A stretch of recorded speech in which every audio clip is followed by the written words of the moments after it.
I could have, I really wasn't sure. I kind of have a slight problem.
Welcome back to the late night show where we look at the more deranged conundrums of the art world. I'm your host, Alias Anonymous.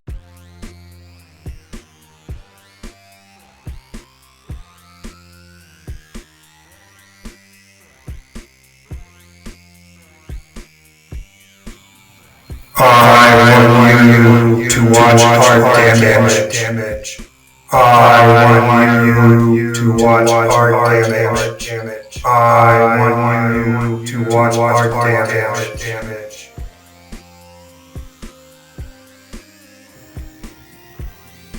On tonight's show, history of propaganda art. From around the globe, from the past to the present. The blatantly racist to the funny. Different styles, examples, and moods. Hear the term propaganda, and what's the first thought that comes to mind? Information that's created to push an agenda with a distinct negative tone. It's sometimes political, religious, or corporate. But it can apply to any situation involving a cause, institution, or group that wants to persuade the public. Propaganda is spread through all forms of media in a coordinated way to reach a maximum number of people.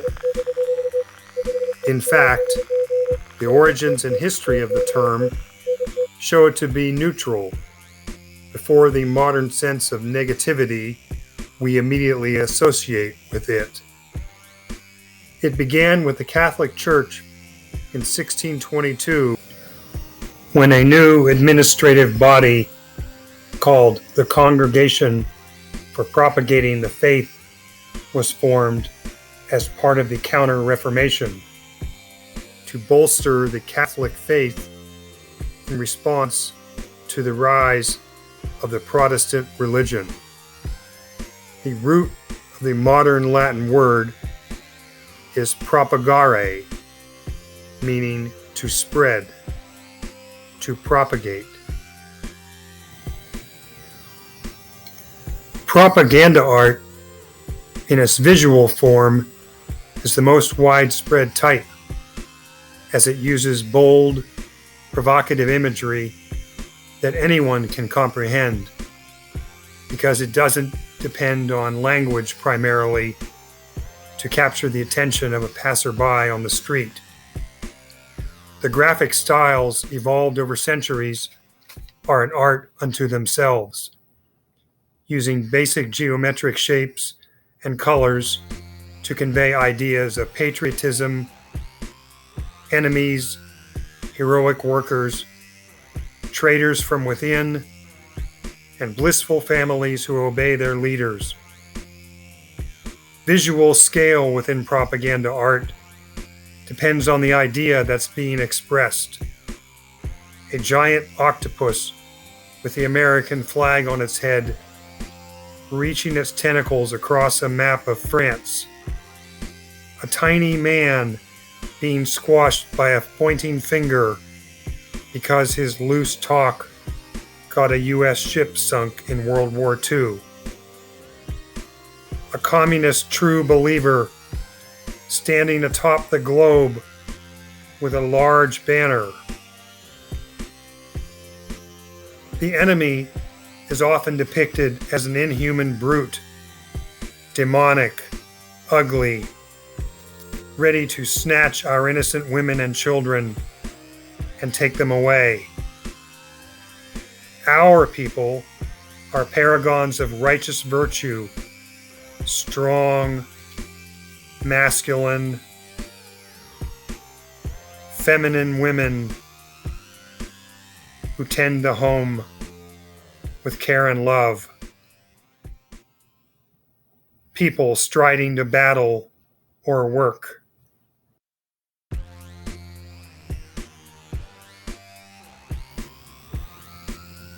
Let's take a look more closely at some dramatic examples of propaganda art from different countries and used for different purposes.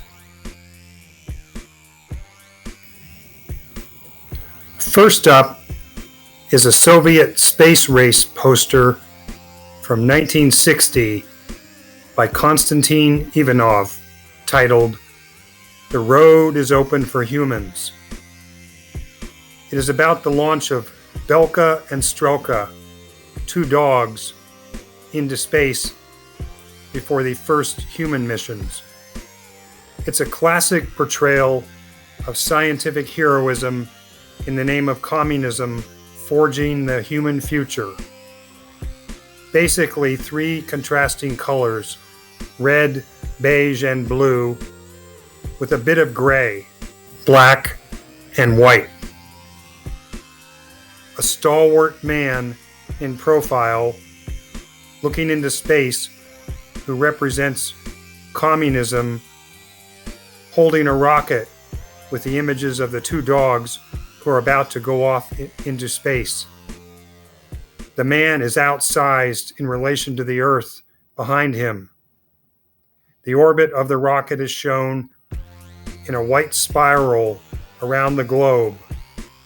On the rocket, we see the Soviet symbols, a red star and a hammer and sickle. It's meant to convey confident seriousness about the cause of communism conquering space.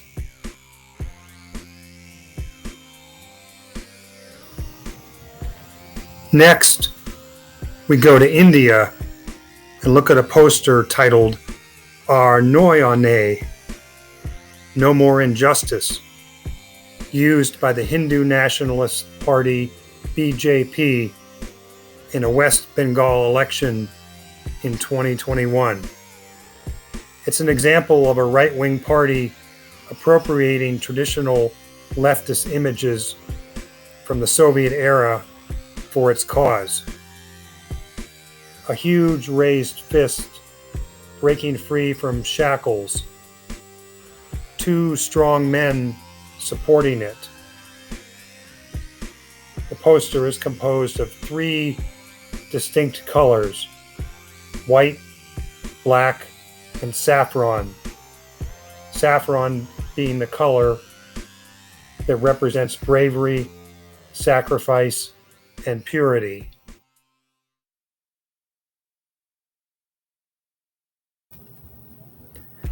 And finally, tonight's last examples are two that show Nazi-era anti-Semitism in an untitled Dutch poster and a German one from the collection of a Belgian man named Arthur Langerman. The first one, on the left, depicts a Jewish man being confronted by two muscular non-Jews, a worker and a soldier. The Jew is shown in the typical anti-Semitic style as a fat, bespectacled urban man pose in a tux and spats, lounging in an armchair with a cigar, large nose, bulging lips. He's got a little yellow star on his jacket just to make sure you identify him as a Jew. The title translates as "Together we will crush him." Charming message. This image of a typical Jew is actually less offensive than many others of the time, which artists of the era took relish in portraying as hideous lechers, rats, lice, and other vermin. Again, bold visuals show these hypermasculine Aryans as about to kick some bloodsucker Jew butt.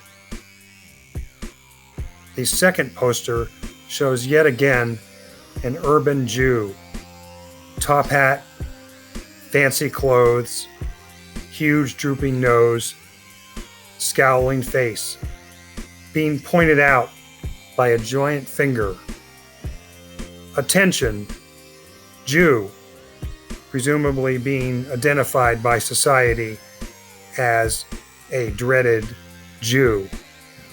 These two posters are just a small drop in the bucket of all the anti-Semitic propaganda that flourished for decades in Europe, preceding the Nazis and the Holocaust. Beginning in childhood, German children played board games that depicted Jews in the most negative light, and through nursery rhymes and other methods, small minds were molded to grow up to be Jew haters without any sense that what they were doing was wrong, because they were brainwashed from the time they were toddlers to dislike, suspect, and hate Jews. That's, in a nutshell, how propaganda works. Because the masters of propaganda disseminate their messages in many different forms so that it comes at you from all sides in subtle ways and also in big ways. But it seeps into your brain and distorts your thinking to where you can't see reality in a sane way anymore, and you've been trained to think a certain way and hate certain people, certain religions, certain countries. And conversely, you're taught to have unwavering devotion and love and sacrifice for causes and people like Dear Leader. Dear Leader being Charlie Manson, Jim Jones, Stalin, a TV preacher, fill in the blank. But good news, cats and kitties, because with the power of critical thinking and being an eternal doubter, you can perhaps pierce the bubbles of illusion and delusion that forces want you to be swayed by, and therefore lead a saner life. Well, that's enough propaganda for one night. Join us again next time, and we'll cast our net into the deep sea of artistic derangement and see what we haul up. Nighty night from me and Caveat, the Latin cat.